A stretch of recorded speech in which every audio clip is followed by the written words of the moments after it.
أو كالذي مر على قرية وهي خاوية على عروشها অথবা নবী আপনি কি ওই ব্যক্তির ব্যাপারে চিন্তা করেন নাই যে ব্যক্তি এক এলাকার সামনে দিয়ে গেছে, যাওয়ার সময় দেখে এলাকার সবগুলা ঘর বাড়ি ছাদের উপর পড়া, এর মানে ঘর বাড়িগুলা সব ধ্বংস। ক্বালা আন্না ইউহয়ী হাযিহিল্লাহু বা'দা মাউতিহা, তখন তিনি বললেন আল্লাহ তাআলা কিভাবে তাদেরকে মৃত্যুর পর আবার পুনরায় জিন্দা করবেন। ফাআমাতাহুল্লাহু মিআতা আমিন, আল্লাহ তাআলা তাকে 100 বছরের জন্য মৃত্যু দিলেন। সুম্মা বাআসা, আবার তাকে জিন্দা করলেন। করার পর আল্লাহ বললেন ক্বালা কাম লাবিস্তা, কতদিন আপনি এইভাবে মৃত অবস্থায় কাটিয়েছেন? তিনি জবাব দিলেন লাবিস্তু ইয়াওমান আও বা'দা ইয়াওম, একদিন বা আধা দিন আমি মৃত অবস্থায় ছিলাম। কয়দিন? না আপনারা বলেন আসলে কয় বছর? আল্লাহ তাআলা বলেন ক্বালা বাল লাবিস্তা মিআতা আমিন ফানজুর ইলা তাআমিকা ওয়া শারাবিকা লাম ইয়াতাসান্না, আপনি 100 বছর মরা ছিলেন, খানার দিকে তাকান, পানির দিকে তাকান, লাম ইয়াতাসান্না, পচে নাই। সুবহানাল্লাহ। ওয়ানজুর ইলা হিমারিকা, গাদাটার দিকে তাকান, গাদার দিকে তাকাইছে, তাকায় দেখে পচে গলে মাটির সাথে মিশে গেছে। আল্লাহ তাআলা বলেন জানেননি কেন আপনাকে আমি মৃত্যু দিলাম, আবার 100 বছর পর আপনাকে আমি কেন জিন্দা করলাম? ওয়ালিনাজআলাকা আয়াতাল লিন্নাস, আমি আপনাকে দুনিয়ার মানুষের সামনে নিদর্শন হিসাবে রেখে দিলাম যে দেখো আমি আল্লাহ মৃতকে জিন্দা করি, এর দৃষ্টান্ত দুনিয়াতেই দেখায়া দিলাম। কয় বছর মৃত্যু রাখছে, এরপরে আল্লাহ আবার উঠেছে। এবার আল্লাহ বললেন অনজুর ইলাল ইযামি কাইফা নুনশিজুহা, ওই যে আপনার গাদার অস্থিগুলা মাটির সাথে মিশে গেছে, দেখেন কিভাবে আমি উত্থিত করি। সুম্মা নাকসুহা লাহমা, এরপর দেখেন কিভাবে গোস্তের পোশাক হাড্ডিগুলার উপর পরায়া দেই। আল্লাহ গোস্তের পোশাক পরায়া প্রাণ সঞ্চার করে গাদা আবার জিন্দা করে। এবার তিনি বললেন, মানে কে? ওই যে যিনি বলছিলেন 100 বছর আগে আল্লাহ কিভাবে জিন্দা করবে, তখন তিনি বললেন ক্বালা আ'লামু আন্নাল্লাহা আলা কুল্লি শাইইন কাদির, আমি বুঝতে পারছি, আমি জানি আল্লাহ সবকিছুর উপর ক্ষমতাবান। বলেন সবকিছুর উপর ক্ষমতাবান কে? 100 বছর মৃত রাইখা আবার জিন্দা করার ক্ষমতা কার? وَإِذْ قَالَ إِبْرَاهِيمُ رَبِّ أَرِنِي كَيْفَ تُحْيِي الْمَوْتَى قَالَ أَوَلَمْ تُؤْمِنْ قَالَ بَلَى وَلَكِنْ لِيَطْمَئِنَّ قَلْبِي قَالَ فَخُذْ أَرْبَعَةً مِنَ الطَّيْرِ فَصُرْهُنَّ إِلَيْكَ ثُمَّ اجْعَلْ عَلَى كُلِّ جَبَلٍ مِنْهُنَّ جُزْءًا ثُمَّ ادْعُهُنَّ يَأْتِينَكَ سَعْيًا وَاعْلَمْ أَنَّ اللَّهَ عَزِيزٌ حَكِيمٌ। স্মরণ করুন ওই সময়কে যখন ইব্রাহিম নবী বললেন রব্বি আরিনি কাইফা তুহিল মাউতা, আল্লাহ আপনি আমাকে দেখান আপনি কিভাবে মৃতকে জিন্দা করেন। আল্লাহ তাআলা বললেন ক্বালা আওয়ালাম তুমিন, ইব্রাহিম আপনি কি বিশ্বাস করেন না? ইব্রাহিম নবী জবাব দিলেন ক্বালা বালা ওয়ালাকিন লিয়াতমাইন্না কলবি, আল্লাহ অবশ্যই বিশ্বাস করি, তবে আমার অন্তরের প্রশান্তির জন্য আমি জানতে চাই আল্লাহ আপনি কিভাবে মৃতকে জিন্দা করেন। ভাই 259 আর 260 নম্বর আয়াতে একটা বিষয় কিন্তু মনে রাখেন, আমি আবার বারবার বলতেছি কথাটা। 259 নম্বর আয়াতে ওই যে নবী বললেন আল্লাহ কিভাবে মৃতদেরকে জিন্দা করবেন, এটা কিন্তু নবীর সন্দেহ না। আবার বলছি এটা কি না? সন্দেহ না, বলেন বিস্ময়, কি উনি আশ্চর্য হচ্ছেন। আবার 260 নম্বর আয়াতে ইব্রাহিম নবী বলতেছে আল্লাহ আপনি আমারে দেখান কিভাবে মৃতকে জিন্দা করেন, এটাও ইব্রাহিম নবীর সন্দেহ না, বরং ইব্রাহিম নবী অন্তরকে শান্তি দিতে চায় আল্লাহ আপনি যে মৃতকে জিন্দা করেন এটা দেখলে আমার দিলে একটু ভালো লাগতো, শুধু এই কারণে আমি দেখতে চাই। তাহলে বিষয়টা কি সন্দেহ? নাউজুবিল্লাহ, কোন নবী সন্দেহ করতে পারে না। তো আল্লাহ তাআলা বললেন ক্বালা ফাকুজ আরবাতাম মিনাত তায়র, ইব্রাহিম আপনি 4টা পাখি ধরেন, ফাসুরহুন্না ইলাইকা, এই 4টি পাখি আপনি বসে আনেন, আপনার আয়ত্তে আনেন। আয়াতে আনার পর সুম্মা জাআলা আলা কুল্লি জাবালিম মিনহুন্না জুজআ, 4টা পাখিকে আপনি চূর্ণ বিচূর্ণ করে টুকরা টুকরা করে ফেলবেন। টুকরা টুকরা করার পর এই পাখিগুলার টুকরা টুকরা বিভিন্ন পাহাড়ের মধ্যে আপনি ছিটায়া দিবেন। কোন পাখির টুকরাটা কোন পাহাড়ের মধ্যে আছে এটা আপনার জানা নাই।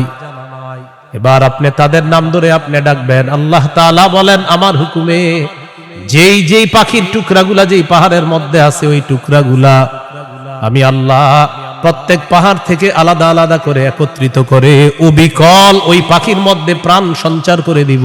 পাখি আপনার সামনে উঠতে উঠতে উপস্থিত হয়ে যাবে। নবীজি সাল্লাল্লাহু আলাইহি সাল্লাম বলেন আতানি আতিম মির রাব্বি فخيرني بين أن يدخل نصف أمتي الجنة وبين الشفاعة। নবী বলেন একজন ফেরেশতা আমার কাছে আসছে, আসার পর আমাকে দুটি বিষয়ের স্বাধীনতা দিয়েছে যে কোনো একটা গ্রহণ করার জন্য। ফেরেশতা আমাকে বলল হাবিব আপনি যদি চান আপনার অর্ধেক উম্মত আপনি জান্নাতে নিতে পারবেন, আর যদি চান আপনি সুপারিশ করতে পারবেন, তবে দুটি গ্রহণ করা আপনার জন্য। এই সুযোগ আপনি পাবেন না, যে কোনো একটি গ্রহণ করতে হবে। হয়তো অর্ধেক উম্মত জান্নাতে নিবেন, না হয় আপনি সুপারিশ গ্রহণ করবেন। আমাদের নবী বলেন ইখতারতুশ শাফাআ, আমি সুপারিশ করাটাই আল্লাহর থেকে গ্রহণ করে নিলাম। বলেন তবে, বলেন সবাই বলেন তবে। এই সুপারিশ শুধু তারাই পাবে যারা শিরিক করবে না।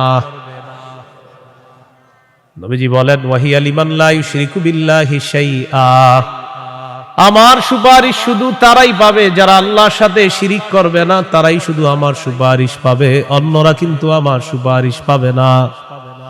সহিহ বুখারীর বর্ণনা 99 নম্বর হাদিসে আল্লাহর নবীর সাহাবী আবু হুরায়রা রাদিয়াল্লাহু তাআলা আর নবীকে প্রশ্ন করলেন মান আসআদুন নাসি বিশাফাআতিকা ইয়াউমাল কিয়ামাতি ইয়া রাসূলুল্লাহ। হুজুর কিয়ামতের ময়দানে আপনার সুপারিশের মাধ্যমে কোন ব্যক্তি সবচেয়ে সৌভাগ্যবান হবে আমাকে একটু বলেন। নবীজি বললেন আবু হুরায়রা আমি জানতাম তোমার আগে এই প্রশ্ন আমাকে কেউ করবে না। লিমা রাআইতু মিন হিরসিকা আলাল ইলম, ইলমের প্রতি তোমার যে আগ্রহ, বিদ্যার প্রতি তোমার যে আগ্রহ, আমি জানতাম তোমার আগে এই প্রশ্ন আমাকে কেউ করবে না, তুমি যে প্রশ্নটা করছো। তো যেহেতু তুমি প্রশ্নটা করেই ফেলছো, উত্তরটা নাও। আসাদুন নাসি বিশাফাআতি ইয়াউমাল কিয়ামাতি মান ক্বালা লা ইলাহা ইল্লাল্লাহ খালিসাম মিন কিবালি নাফসি। কোন ব্যক্তি যদি দিল থেকে বলে লা ইলাহা ইল্লাল্লাহ আর এই বিশ্বাস নিয়ে যদি মারা যায়, কিয়ামতের ময়দানে আমার সুপারিশের মাধ্যমে এই ব্যক্তি সবচাইতে সৌভাগ্যবান বান্দা হয়ে যাবে। কি শিখলাম বলেন? লা ইলাহা ইল্লাল্লাহ। তিরমিজির বর্ণনা 3592 নম্বর হাদিস। ক্বালা রাসূলুল্লাহ সাল্লাল্লাহু আলাইহি ওয়াসাল্লাম মা আবদুন ক্বালা লা ইলাহা ইল্লাল্লাহ মুখলিসান কাত্তু ইল্লা ফুতিহাত লাহু আবওয়াবুস সামাই হাত্তা তুফজিয়া ইলাল আরশ। নবীজি বলেন কোন বান্দা যদি একবার ইখলাসের সাথে লা ইলাহা ইল্লাল্লাহ পাঠ করে, আল্লাহর আসমানের সবগুলা দরজা খুলে দেওয়া হয়, তার লা ইলাহা ইল্লাল্লাহ যেন আরশ পর্যন্ত পৌঁছে যায়। তাওহীদের কয় শর্ত বুঝলেন? কয় শর্ত? 1 নম্বর আল্লাহ ছাড়া ইলাহ নাই, এই বিশ্বাস নিয়ে মরতে হবে। 2 নম্বর আল্লাহ ছাড়া কোনো ইলাহ নাই, এই কথায় সামান্য সন্দেহ করা যাবে না। সূরা হুজুরাতের 15 নম্বর আয়াতে আল্লাহ বলেন ইন্নামাল মুমিনুনা আল্লাযীনা আমানু বিল্লাহি ওয়া রাসূলিহি সুম্মা লাম ইয়ারতাবু ওয়া জাহাদু বিআমওয়ালিহিম ওয়া আনফুসিহিম ফী সাবিলিল্লাহ উলাইকা হুমুস সাদিকুন। আল্লাহ তাআলা বলেন প্রকৃত ঈমানদার হলো তারা যারা আল্লাহকে বিশ্বাস করে, রাসূলকে বিশ্বাস করে, সামান্য সন্দেহ করে না। ওয়া জাহাদু বিআমওয়ালিহিম ওয়া আনফুসিহিম ফী সাবিলিল্লাহ, যারা নিজেদের জান মাল নিয়ে আল্লাহর রাস্তায় লড়াই করে। আল্লাহ বলেন উলাইকা হুমুস সাদিকুন, আমি আল্লাহ তাদেরকে কোরআনে খাঁটি সত্যবাদী বলে ঘোষণা করলাম। এরা খাঁটি সত্যবাদী, আল্লাহকে বিশ্বাস করে, রসুলকে বিশ্বাস করে, একটু সন্দেহ করে না। 3 নম্বর শর্ত, লা ইলাহা ইল্লাল্লাহ, আমি মুখে উচ্চারণ করলাম আল্লাহ ছাড়া কোনো ইলাহ নাই, অন্তরেও বিশ্বাস করা। মুখে বললাম আল্লাহ ছাড়া কোনো ইলাহ নাই, অন্তরে যদি ঝামেলা থাকে এটা হবে মুনাফিক মার্কা শয়তান, নেফাকি হবে। এটা কি হবে বলেন তো, সবাই বলেন কি হবে? নেফাকি হবে। মুখে বলতে হবে, অন্তরেও স্বীকার করতে হবে। সূরাতুল ফাতহির 11 নম্বর আয়াতে আল্লাহ বলেন ইয়াকুলুনা বিআলসিনাতিহিম মা লাইসা ফি কুলুবিহিম, তারা তাদের মুখ দিয়ে এমন কথা বলে যা তাদের অন্তরের কথা না। তাহলে বলেন তো তাওহীদের 3 নাম্বার শর্ত, মুখে বললাম একটা আর অন্তরে আরেকটা, শর্ত পূরণ হবে? মুখে যা বলবো অন্তরেও তা যদি হয়, এটা 3 নাম্বার শর্ত পূরণ হবে। অন্তরে যদি ঈমান সরিষার দানা পরিমাণও হয়, একদিন জান্নাতে যাবে। সহিহ বুখারীর 44 নম্বর হাদিস, قال رسول الله صلى الله عليه وسلم يخرج من النار من قال لا إله إلا الله وفي قلبه وزن شعيرة من خير وفي قلبه وزن برة من خير وفي قلبه وزن ذرة من خير। নবীজি বলেন, কার অন্তরের মধ্যে যদি গম পরিমাণ, জব পরিমাণ, সরিষার দানা পরিমাণ ঈমান থাকে, গম পরিমাণ, জব পরিমাণ, সরিষার দানা পরিমাণ ঈমান, এই মানুষটা যদি বিভিন্ন অপরাধের কারণে জাহান্নামের সাজা ভোগ করতেও হয়, জাহান্নামের সাজা ভোগ করার পর আমি নবী বলে দিলাম একদিন জাহান্নাম থেকে বের হয়ে ওই সরিষা পরিমাণ ঈমানের কারণে আল্লাহর জান্নাতে প্রবেশ করবে। খাঁটি ঈমান, বিশুদ্ধ ঈমান, এটার মধ্যে কোনো ঝামেলা করা যাবে না। আল্লাহ কথাগুলা বুঝার তৌফিক দান করেন। 4 নাম্বার শর্ত, সবচেয়ে বেশি আল্লাহকে ভালোবাসা। বলেন কাকে ভালোবাসা? সবাই আমার সাথে বলেন সাধারণত। বলেন আমরা 8টি জিনিসকে বেশি ভালোবাসি। 8 জিনিসের প্রতি আমাদের মহব্বত খুব বেশি। এই 8 জিনিসের চাইতেও আল্লাহকে, রসুলকে বেশি ভালোবাসতে হবে। কয় জিনিসের প্রতি টান আছে বেশি? 8 জিনিসের কথা আল্লাহ বলছে সূরা তাওবা 24 নম্বর আয়াত। আমি প্রথম আয়াতটা পড়ি, এরপর অনুবাদ করব, আমরা সবাই বলব। আল্লাহ তাআলা বলেন, কুল ইন কানা আবাউকুম ওয়া আবনাউকুম ওয়া ইখওয়ানুকুম ওয়া আজওয়াজুকুম ওয়া আশীরাতুকুম ওয়া আমওয়ালুন ইকতারাফতুমুহা ওয়া তিজারাতুন তাখশাউনা কাসাদাহা ওয়া মাসাকিনু তারদাউনাহা আহাব্বা ইলাইকুম মিনাল্লাহি ওয়া রাসূলিহি ওয়া জিহাদিন ফি সাবিলিহি ফাতারাব্বাসু হাত্তা ইয়াতিয়াল্লাহু বিআমরি। কত?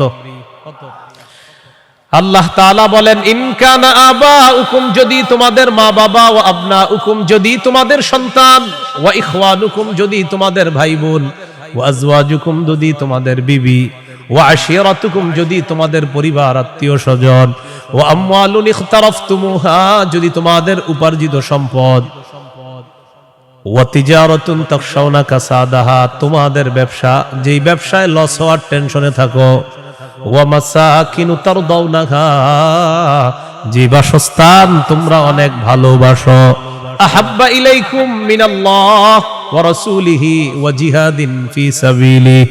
আল্লাহ তাআলা বলেন, এই 8টা জিনিস যদি আল্লাহ এবং তার রাসূল আর জিহাদের চাইতে তোমাদের কাছে বেশি প্রিয় হয়, ফাতারাব্বাসু, অপেক্ষা করো, হাত্তা ইয়াতিয়াল্লাহু বিআমরিহি, আল্লাহ তাআলা গজব নিয়ে আসার অপেক্ষা করো। বলি নাউযুবিল্লাহ। কি শিখলাম? এই 8 জিনিসের প্রতি আমাদের মহব্বত আছে বেশি। আল্লাহ বলেন এইগুলা যদি আল্লাহর চেয়ে বেশি মহব্বতের হয়, নবীর চেয়ে বেশি মহব্বতের হয়, জিহাদের চেয়ে বেশি মহব্বতের হয়, তাহলে গজবের অপেক্ষা থাকো।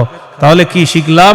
এই 8 জিনিসের চাইতে আল্লাহকে বেশি ভালোবাসা, রসুলকে বেশি ভালোবাসতে হবে। আল্লাহ তৌফিক দান করেন। এখানে কয় জিনিসের ভালোবাসার কথা হলো? 8 জিনিসের ভালোবাসার কথা। এবার আমার সাথে বলেন, সাধারণত মৌলিকভাবে 2টা জিনিস আমাদেরকে আল্লাহর থেকে দূরে রাখে। 1 সম্পদ, 2 সন্তান। এই 2টা মৌলিকভাবে আমাদেরকে খালি আল্লাহর থেকে গাফেল করে দেয়।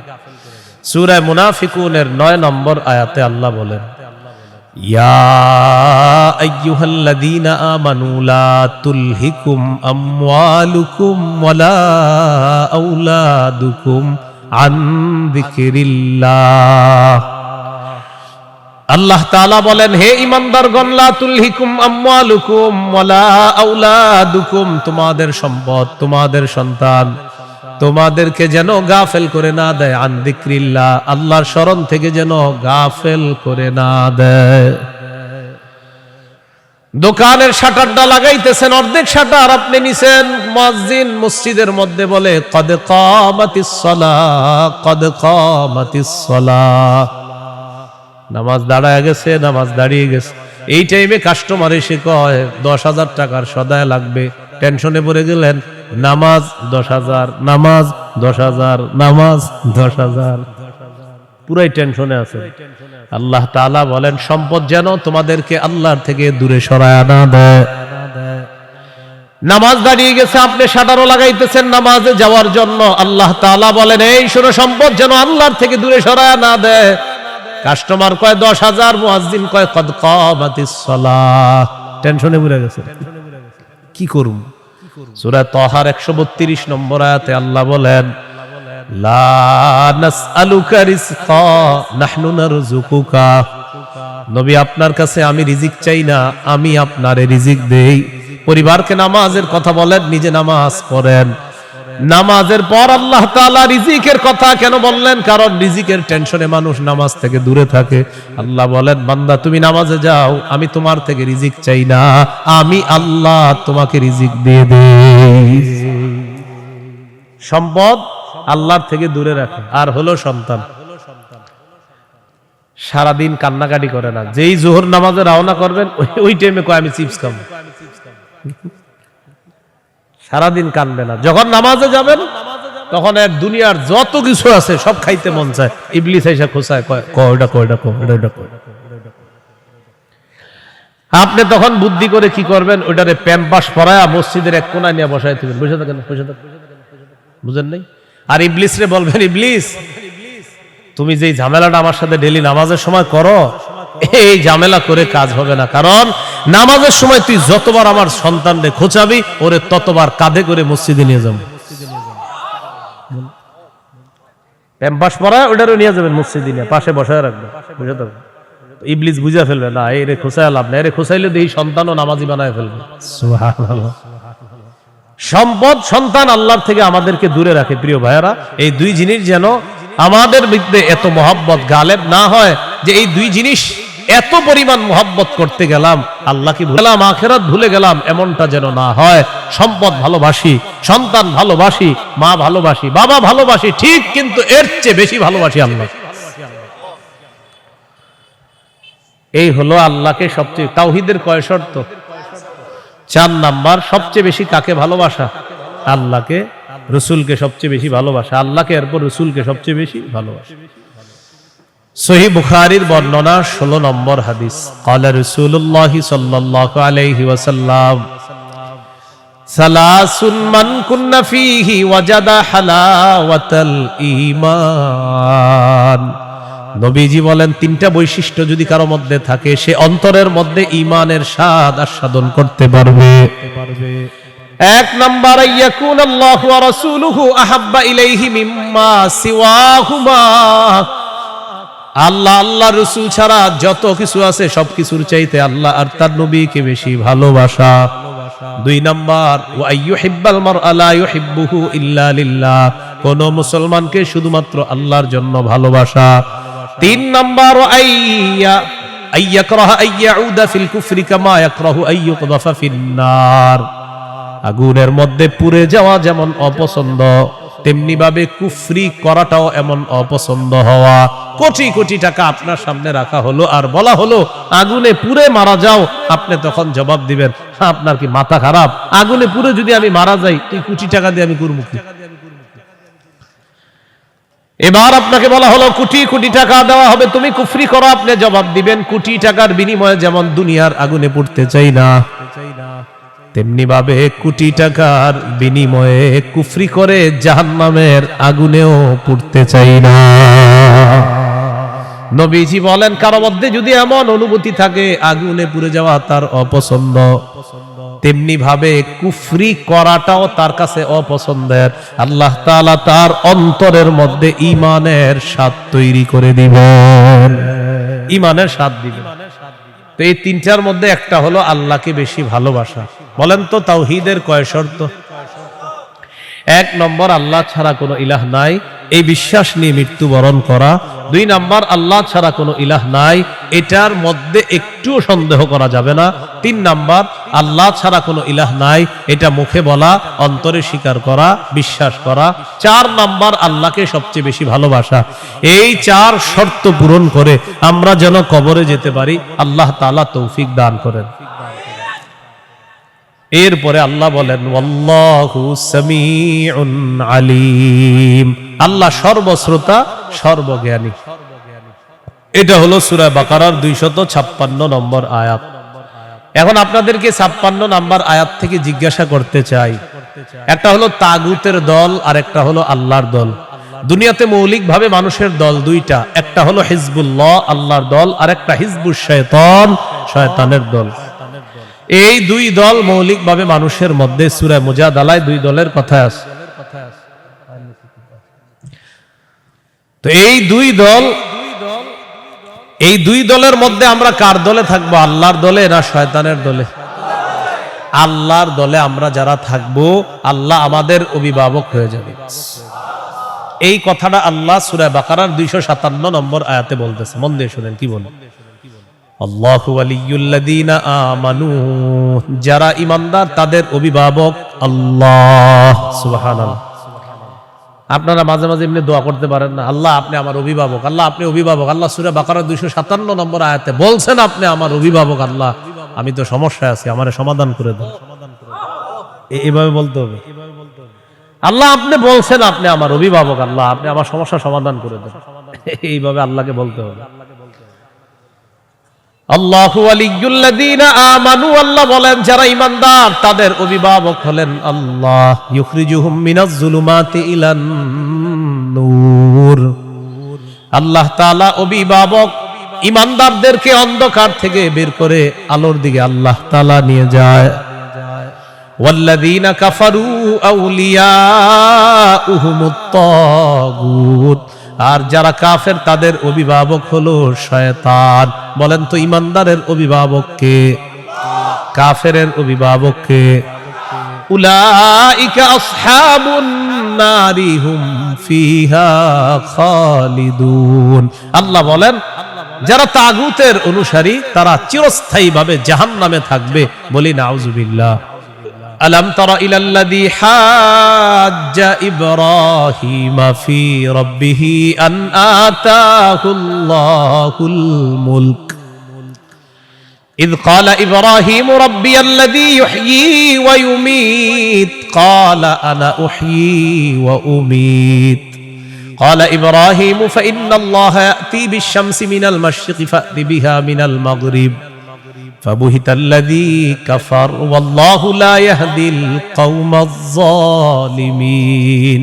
নবী আপনি কি দেখেন নাই, ওই ব্যক্তির ব্যাপারে চিন্তা করেন নাই যে ব্যক্তি ইব্রাহিম নবীর সাথে তার রবের ব্যাপারে ঝগড়া করেছে, যেই রব তাকে রাজত্ব দান করেছে ওই রবের ব্যাপারে লোকটা ঝগড়া করেছে ইব্রাহিম নবীর সাথে। আল্লাহ তাআলা বলেন এই ব্যক্তি হলো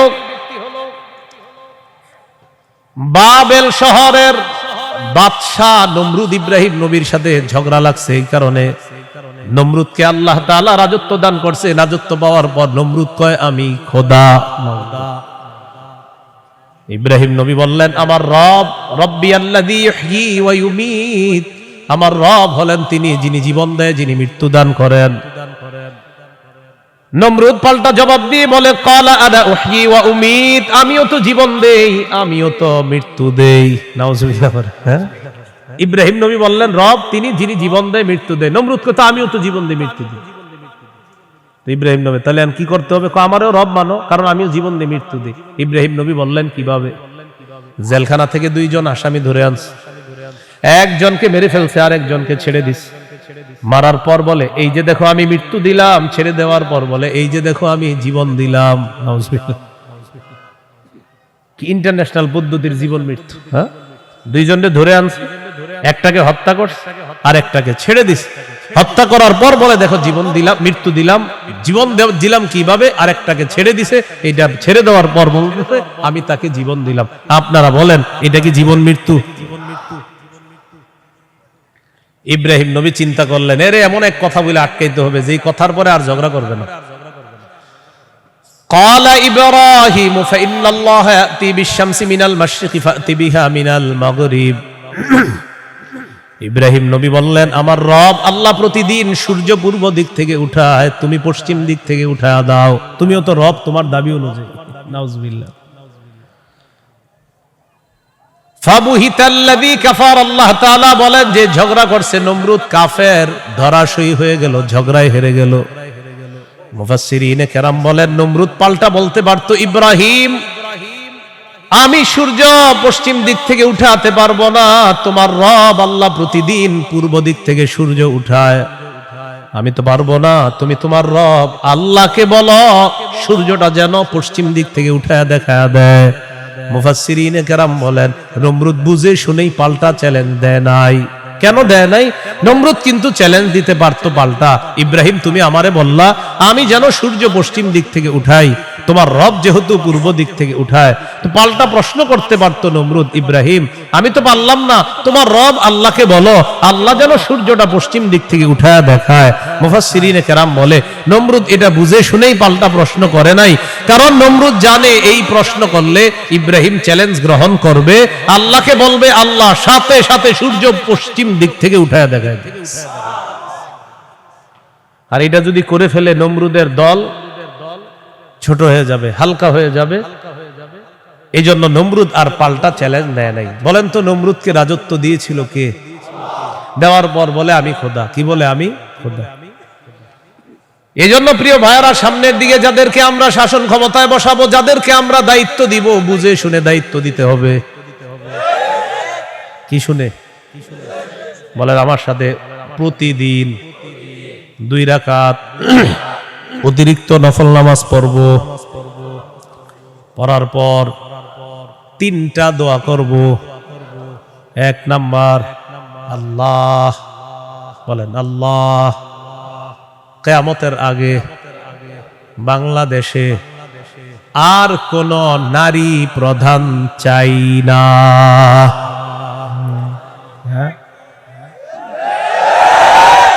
কি প্রধান চাই না? সবাই জোরে বলেন কেন? আরো জোরে বলেন, আরো জোরে, আরো জোরে। قال رسول الله صلى الله عليه وسلم لا يفلح قوم ولوا امرهم امرأتان। নবীজি বলেন, ওই জাতি কিছুতেই কখনোই সফল হবে না যেই জাতি তাদের নেতৃত্বে কোন নারীকে বসায় দেয়। আপনি বুঝেন আর না বুঝেন, আমার নবীর কথা সঠিক।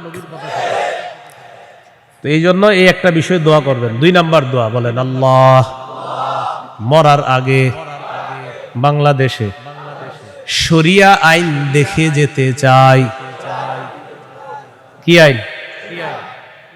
দেয়ালে দেয়ালে লিখে দিবেন, শরিয়া আইন চায় না তারা, বলেন কোন না কোন অপরাধে অপরাধী যারা, বলেন আমার সাথে, শরিয়া আইন চায় না তারা, কোন না কোন অপরাধে অপরাধী যারা। চোর শরিয়া আইন চাইবে না, হাত কাটা যাবে। ধর্ষক শরিয়া আইন চাইবে না, তাকে পাথর মেরে হত্যা করা হবে। তার উপর ইসলামের শাস্তি প্রয়োগ করা হবে। এই জন্য ধর্ষক চাইবে না, চোর চাইবে না। আমাদের দেশে যদি আসলে শরিয়া আইন চালু হয়, বিগত দিনের শুধু চুরির বিচার করতে করতে সুপ্রিম কোর্ট, হাইকোর্টের বিচারপতিরা ক্লান্ত হয়ে যাবে। শুধু চুরির বিচার হইলে, কিসের বিচার? এটা 2 নাম্বার দোয়া করবেন। 3 নাম্বার দোয়া বলেন, আল্লাহ আমাদের দেশে এমন একজন শাসক দিয়ে দেন, যেই শাসক মৌলিক 4টি কাজ করবে। 1 নাম্বার নামাজ কায়েম করবে, 2 নাম্বার যাকাত প্রতিষ্ঠিত করবে, 3 নাম্বার সৎ কাজের আদেশ করবে, 4 নাম্বার অসৎ কাজের নিষেধ করবে। সবাই বলেন দলিল, বলেন দলিল। সূরা হজ 41 নম্বর আয়াত। কোন সূরা? কত নম্বর আয়াত? এই আয়াতে আল্লাহ বলেন, আল্লাযীনা ইম্মাক্কান্নাহুম ফিল আরদি আকামুস সালাহ ওয়া আতাউয যাকাতা ওয়া আমারু বিল মারুফি ওয়া নাহাউ আনিল মুনকার। আল্লাহ তাআলা বলেন, আমি যাদেরকে দুনিয়ার শাসন ক্ষমতায় বসাই তাদের মৌলিক কাজ হবে 4টা। 1 নাম্বার আকামুস সালাহ, তারা রাষ্ট্রীয়ভাবে নামাজ কায়েম করতে হবে। রাষ্ট্রের প্রত্যেকটা নাগরিক যেন নামাজ পড়ে এই দায়িত্ব পালন করতে হবে। 2 নাম্বার ওয়া আতাউয যাকাত, যাকাতের বিধান রাষ্ট্রীয়ভাবে চালু করতে হবে। আমাদের দেশে যদি রাষ্ট্রীয়ভাবে যাকাতের বিধান চালু হয়ে যায়, আর সব ধনীরা যদি 1 বছর যাকাত আদায় করে, কয় বছর?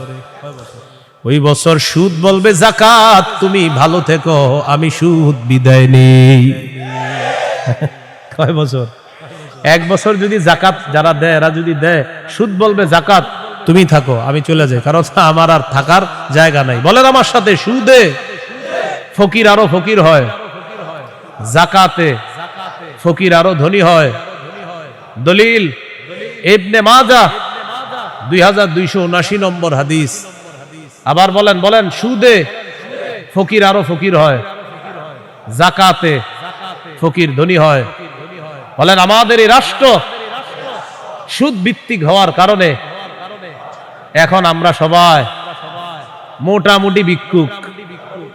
কারণ আমাদের প্রত্যেকের মাথা পিছু 1,07,000 টাকা ঋণ। তো আপনি কোথায় ধনী? সুদের শেষ পরিণতি ভিক্ষা। এটা আপনার যদি বুঝে না আসে, কিছু করার নাই। আমার নবীর কথা যেটা বলবে নবী, আজ হোক কাল হোক, সেটা ফলবেই, কোনো সন্দেহ নেই। তো আমরা দাবি করি 90% মুসলমান, এখানের অর্থ ব্যবস্থা সুদ ভিত্তিক। এজন্য আমরা স্লোগান পাল্টাবো, বলেন, দারিদ্র বিমোচনে সুদ নয়, যাকাত। বলেন তো, দারিদ্র বিমোচনে কি? দারিদ্র বিমোচনে সুদ নয়, যাকাত। এগুলা দেয়ালে লিখে দিবেন যে দারিদ্র বিমোচনে সুদ নয়, যাকাত। লিখে দিবেন, দারিদ্র বিমোচনে সুদ নয়, যাকাত। লিখবেন, সুদে ফকির আরো ফকির হয়, যাকাতে ফকির আরো ধনী হয়।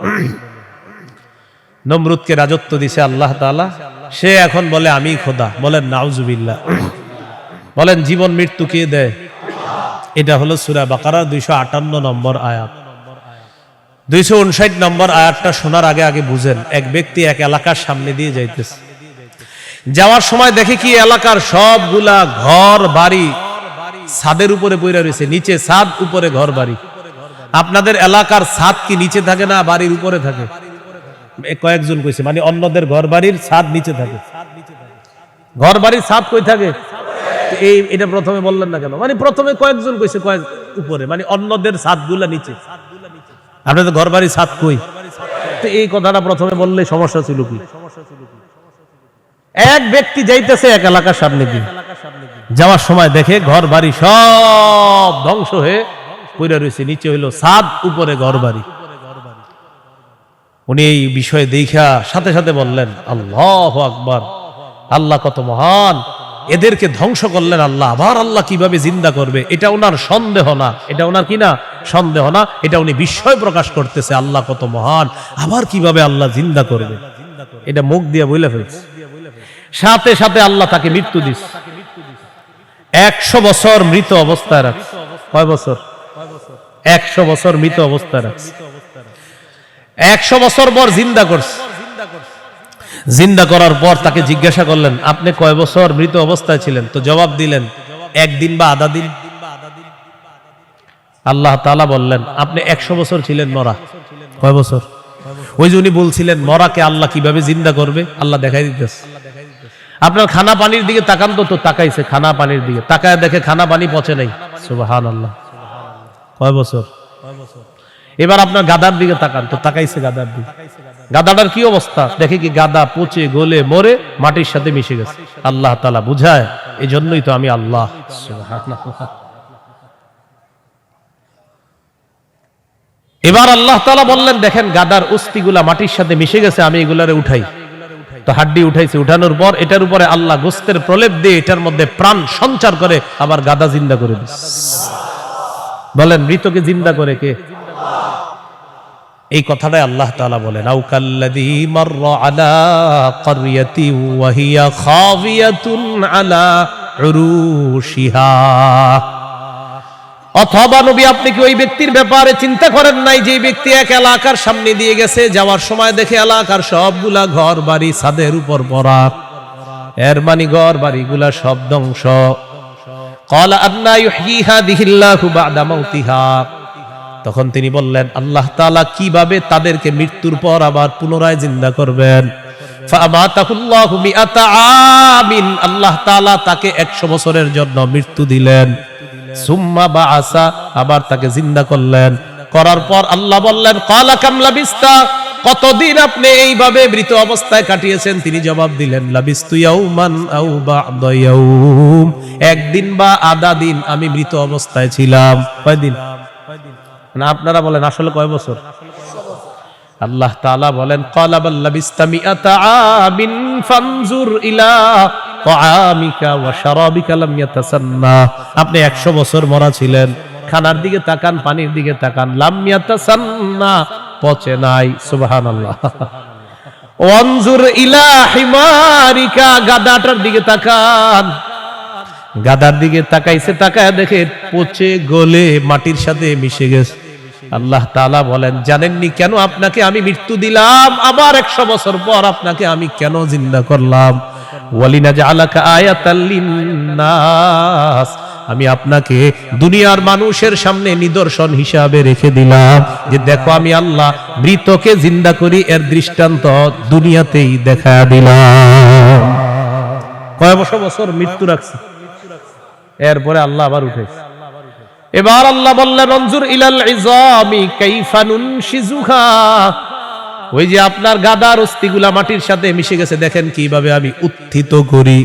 সুম্মা নাকসুহা লাহমা, এরপর দেখেন কিভাবে গোস্তের পোশাক হাড্ডিগুলার উপর পড়ায়া দেই। আল্লাহ গোস্তের পোশাক পড়ায়া প্রাণ সঞ্চার করে গাদা আবার জিন্দা করে।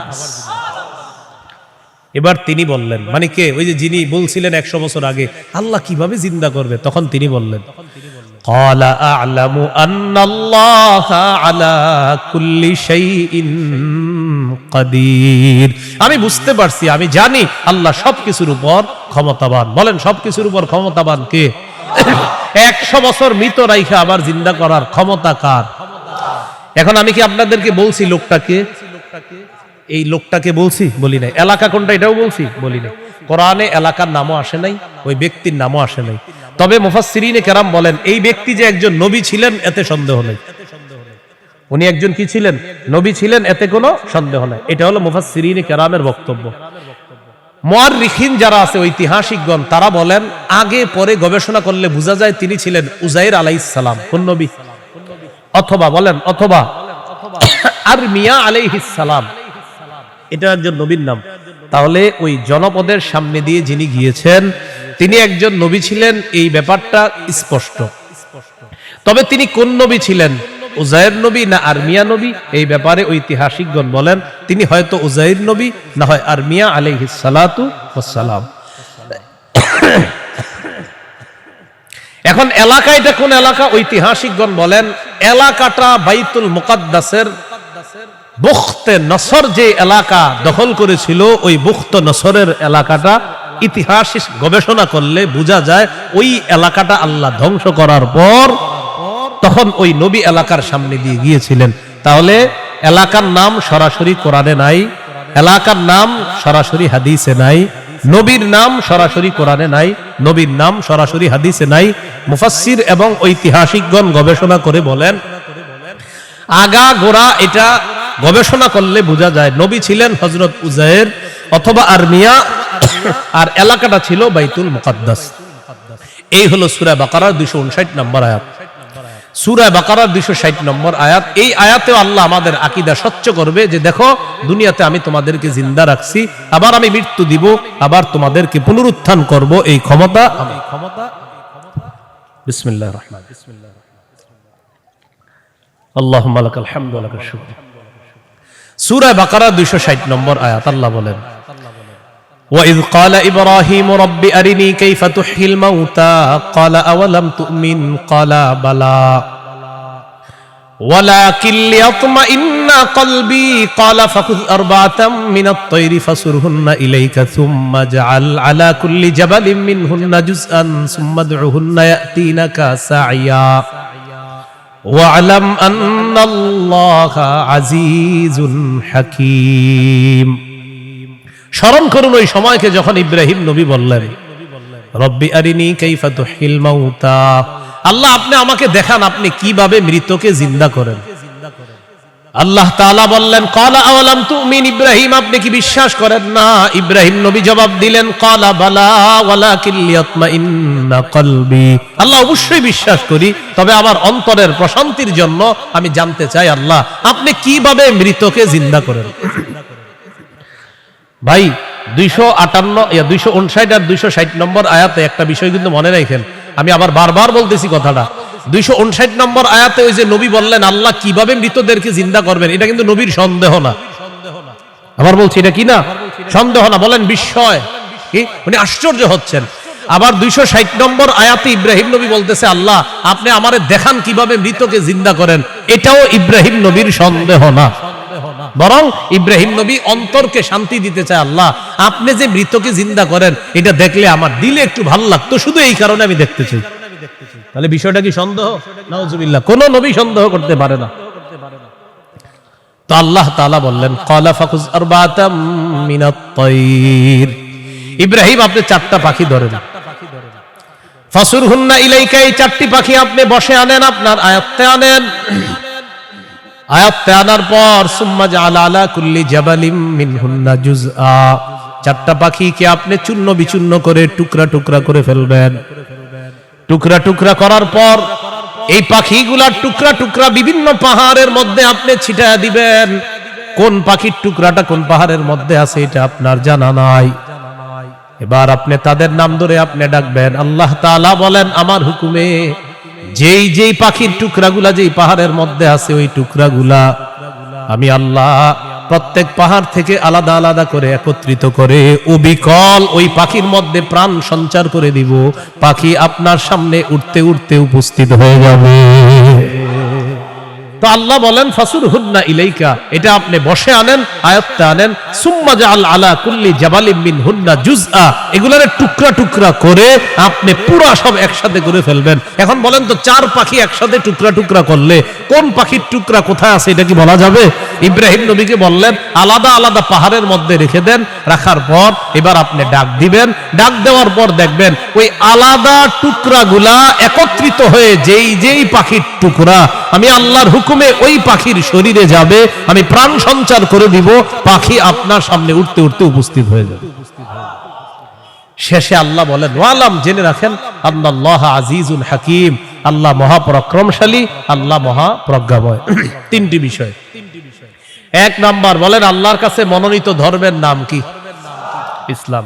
ইসলামের দাওয়াত অন্যের সামনে দেওয়া যাবে কিনা? যাবে। ইসলাম গ্রহণে কাউকে কি জোর করা যাবে? আচ্ছা। 2 নাম্বার মৌলিকভাবে মানুষের দল কয়টা? 2টা। একটা কার দল? আল্লাহর দল। আর একটা কার দল? শয়তান। ইমানদারের অভিভাবক কে? কাফেরদের অভিভাবক কে? শয়তান। 3 নম্বর আমাদেরকে দুনিয়াতে জীবিত রাখছে কে? মৃত্যু দিবে কে? মৃত্যুর পর আবার জিন্দা করবেন কে? এই 3টি বিষয় সূরা বাকারার 256 থেকে 260 নম্বর আয়াত পর্যন্ত আমরা জানলাম। আল্লাহ আল্লাহ ছাড়া কোনো ইলাহ নাই এই বিশ্বাস নিয়ে মরা। 2 নম্বর আল্লাহ ছাড়া কোনো ইলাহ নাই সন্দেহ করা যাবে না। 3 নম্বর আল্লাহ ছাড়া কোনো ইলাহ নাই এটা মুখে বলা, অন্তরে বিশ্বাস করা। 4 নম্বর আল্লাহ ছাড়া কোনো ইলাহ নাই এই কথা তখন প্রমাণ হবে যদি আমি সবচেয়ে বেশি আল্লাহকে ভালোবাসি। বলেন তো কয় জিনিসকে সাধারণত বেশি ভালোবাসি আমরা? 8 জিনিস। এই 8 জিনিস থেকেও কাকে বেশি ভালোবাসতে হবে? আল্লাহ। আল্লাহ তাআলা আমাদের সকলকে আজকের সূরা বাকারার 256 থেকে 60 নম্বর আয়াত পর্যন্ত মৌলিক মূল 3টি কথা ছিল। 1 নাম্বার আল্লাহর কাছে মনোনীত ধর্ম ইসলাম, এটা গ্রহণ করতে হবে, বাকি গ্রহণ করার ক্ষেত্রে কাউকে জোর করা যাবে না। 2 নাম্বার একটা শয়তানের দল, একটা আল্লাহর দল। আল্লাহর দলের অভিভাবক আল্লাহ, শয়তানের দলের অভিভাবক মানে যারা তাদের অভিভাবক হলো শয়তান। তাগুত যারা ইহুদি খ্রিস্টান তাদের অভিভাবক হলো শয়তান। 3 নাম্বার আল্লাহ জীবিত রাখছে, আল্লাহ মৃত্যু দিবেন, আল্লাহ আবার জিন্দা করবেন। এই আকীদা বিশুদ্ধ স্বচ্ছ আকীদা নিয়ে যেন আমরা কবরে যেতে পারি।